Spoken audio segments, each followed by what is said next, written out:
Hi everyone, welcome back to my YouTube channel. Today's class is on Jainism, Philosophy of Education. This is our fourth class on the Indian philosophies.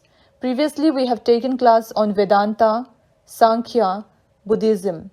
We have also taken class on the various Western philosophies such as idealism, realism, naturalism, pragmatism, existentialism, and Marxism. You can watch the videos. I'll provide the link in the description below. Also, if you are new to this channel, please like, subscribe, and press the bell icon to get notification when new videos are uploaded. So coming back to today's class, there is Jainism. It is an Indian school of philosophy, and in this video, we will understand in the most simple way the meaning of Jainism, exponents, metaphysics, epistemology and axiology, fundamental principles, aims of education, curriculum, methods of teaching, role of teacher and students, discipline and school. So to start, what is Jainism? It is Nastika, which means heterodox type of school. This basically means that it do not believe in the existence of God and the teaching of Vedas, which are the Indian sacred literature and scriptures. It is derived from the word Jina, which means conqueror. And here, the purpose is to conquer all desires, attachment, worldly pleasures, etc.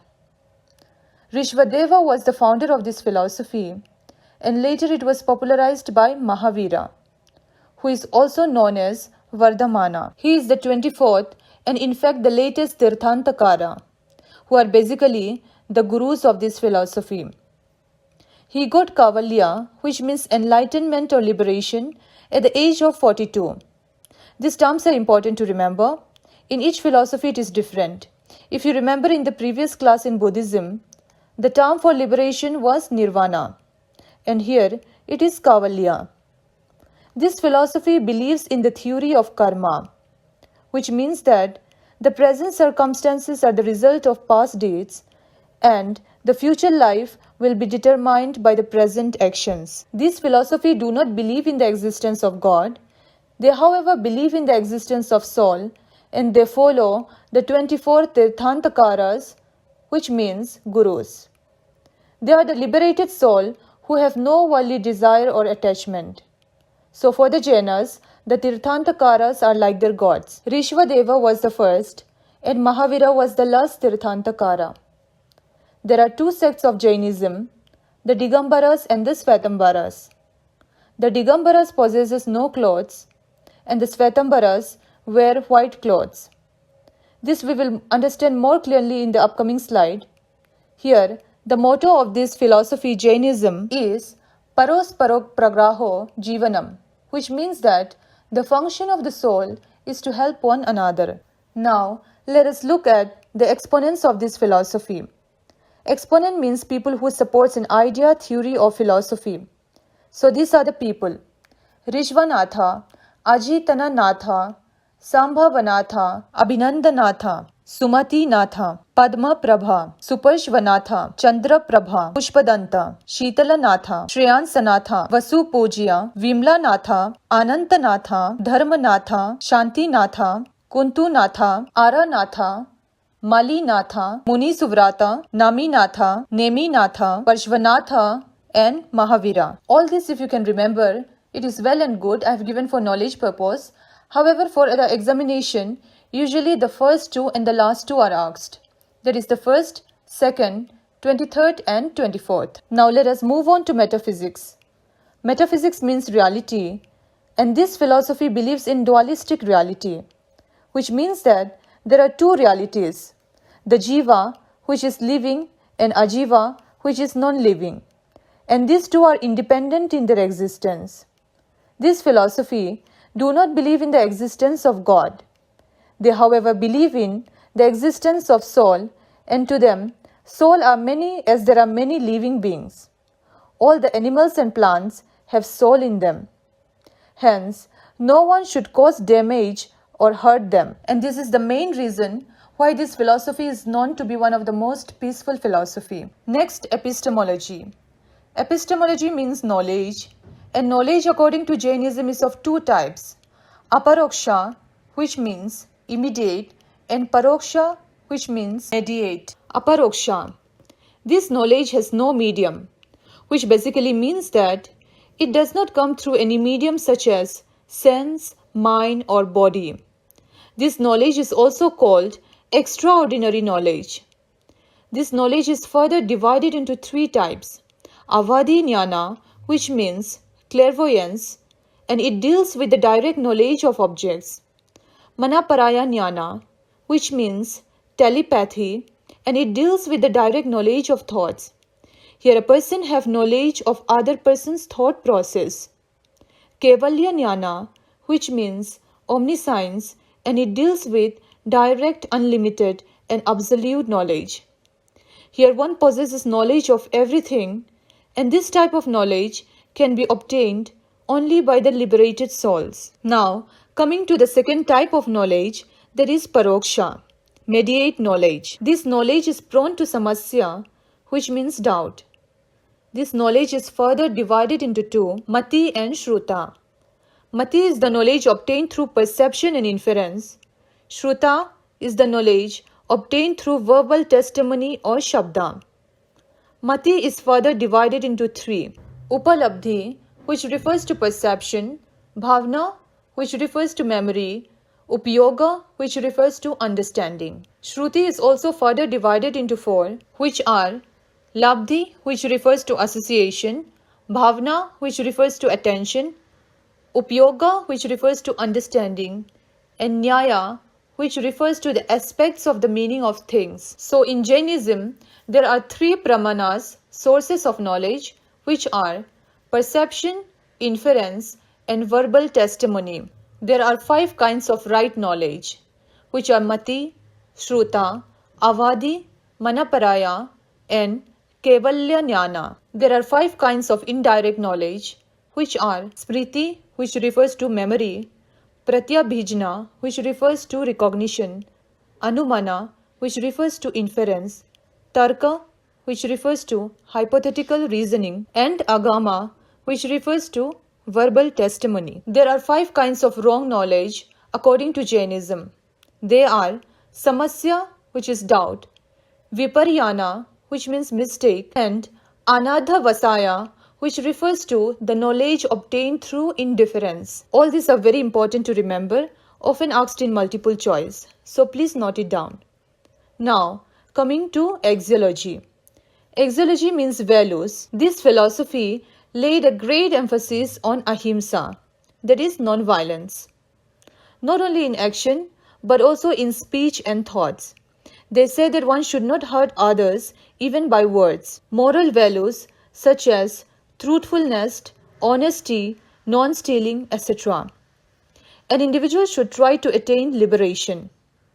Now, let us move on to the fundamental principles of Jainism. This philosophy do not believe in the existence of God. They are of the belief that the world is created and maintained by an universal soul. They follow the 24 Tirthantakara, who are the gurus or the liberated soul. To them, Tirthantakaras are like their gods. There are two sects of Jainism, Digambaras and Svetambaras. Digambaras are also called sky-clad. They are more rigid and more orthodox. They strictly follow ahimsa and non-violence. Hence, they do not wear any clothes because they believe that even in the process of making threads for clothes, small insects are killed. Therefore, they do not possess any clothes. And then, there are Svetambaras, who are more liberal than Digambaras. They are also called white-clad. They wear white clothes. The main purpose of Jainism is to attain Kavalya, that is liberation. And this can be attained through the three jewels, Triratnas, which are Samyak Darshan, which means right faith, Samyak Jnana, which means right knowledge, and Samyak Charita, which means right conduct. Jain Council. This is very important to remember. It has been asked several times in exam where it took place. The first was in Pataliputra and the second was in Vallabhi. This philosophy put a great emphasis in non-violence, not only in action but in words and thoughts. According to this philosophy, there are two kinds of substances, Jiva living and Ajiva non-living. Ajiva is further divided into 5, which are Pudgal, which refers to matter, Dharm, which refers to motion, Adharm, which refers to the reason of rest, Akash, which refers to space, and Kal, which refers to time. Jainism have 12 vows.